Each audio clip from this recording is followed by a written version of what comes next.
How often should you clean your buckets? Great question. In a perfect world, after every use. That doesn't always happen.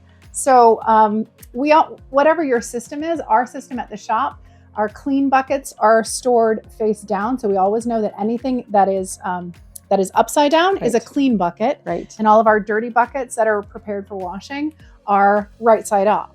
That's a great idea. But we are pretty religious in the cleaning of our buckets.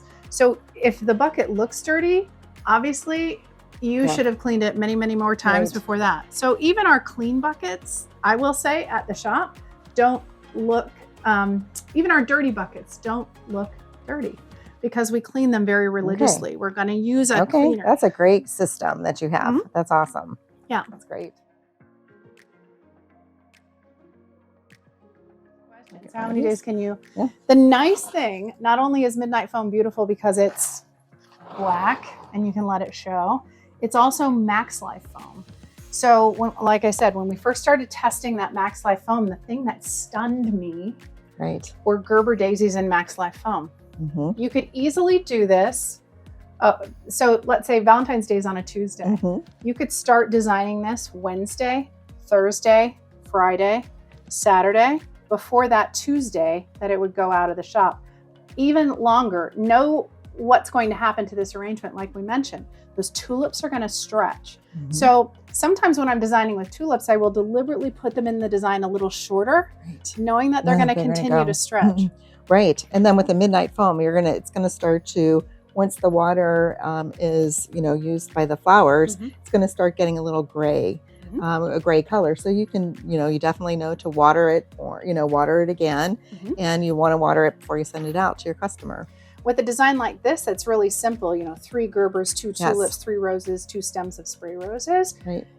This, a half a block of standard Midnight floral foam is going to hold about a quart of water. So that's plenty of water in there. And like Kelly said, when it starts to turn gray, is a signal to add more water to that. Absolutely. That's where your customer can take that flower food packet, mix it with the amount of water that's listed on the packet, and then just pour it onto the foamed arrangement. But I would not hesitate to design this design 5, 6 plus days in advance. This is something we really saw during the years when we first had the first shutdown.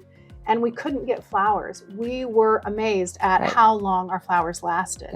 So we know, even designing this, the minute the flowers come in, they're properly processed, I can start designing in them. Like I said, in a bucket in my cooler, in a vase in my cooler, or in foam in my cooler, I wouldn't hesitate to go ahead and start designing the minute you get your flowers.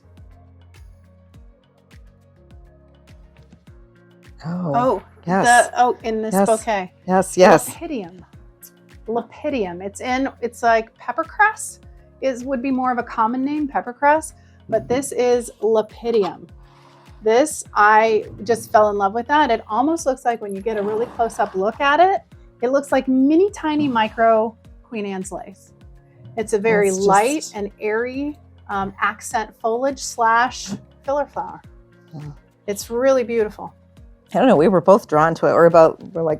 We both went right to it. So I have an app on my phone. So we asked later and we confirmed that my app was correct, that this is lepidium. So it was just a really unique find. So at the holidays, it's a great time to go visit your wholesaler, take a walk through their coolers, and see what unusual things they might have, what unique colors they might have that you can add into the mix to showcase for Valentine's Day. Absolutely. Sure, absolutely. Great question. Is there something that you can use that's smaller? So Monstera comes in several sizes. You can buy small Monstera, medium Monstera, large Monstera, and extra large Monstera. So we've had all of those sizes in the shop. So the small Monstera is going to be, let's say about 6 inches maybe across. That's beautiful for smaller vases. If we were going to do a similar design style in, say, the smaller Bossa Nova vase, then we could have used some of those. Fatsia is another one. It's kind of like hand-shaped.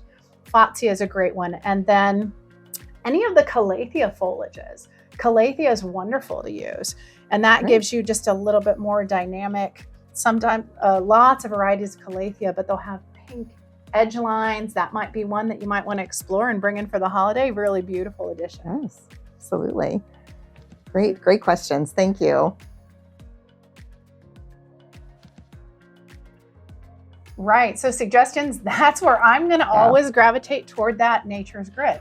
So fewer roses, let's say like the Bossa Nova arrangement or a Bossa Nova design, or even more of a utilitarian glassware. Right. Like one of the just standard glasswares, like a vase. Paragon vase. Yep. One stem of hydrangea, 3 roses, couple accent pieces of greenery.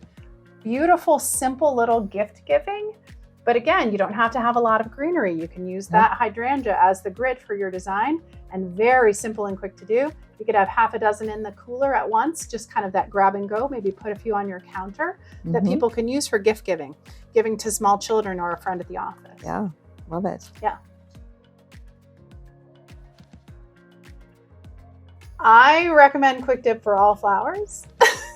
Yes, there are certain flowers it's going to help more than others, but there are no flowers that it's going to harm by using. So we quick dip everything. And the problem children, we quick dip even more religiously, but we use quick dip on everything that we bring in. I use a straight blade knife. So this is an OASIS knife, and this is my straight blade. It's my tool of choice. This is what I was trained on. If you're going to use snips, you want to make sure your snips have sharp cutting surfaces. So there are lots of great snips out there on the market. Smithers Oasis has bunch cutters and small bunch cutters that you can use for that purpose. And they have both surfaces, both cutting surfaces are sharp blades. Whatever you use, and some people are more comfortable with more of a snip style designing. Right. Some people are more comfortable with a blade. Whatever it is, make sure your blades are sharp and clean. Yeah. So either one. What you don't want to use is something that's not specifically sharp on both sides. Right. Like if you used a branch cutter's dull on one side, sharp on the other, that may not be the best thing to cut fresh flowers. Right. But you find this is faster for you. For me, yes. I'm faster designing with a knife. I don't ever have to put it down. So if I put it down, I forget where I put it, and I've lost my knife. And I feel like with the clippers, you're kind of up and it's a little bit more. And some people have can work with clippers and they never leave their hand. So regardless of what you use, like I said, clean and sharp, you're good to go. Great.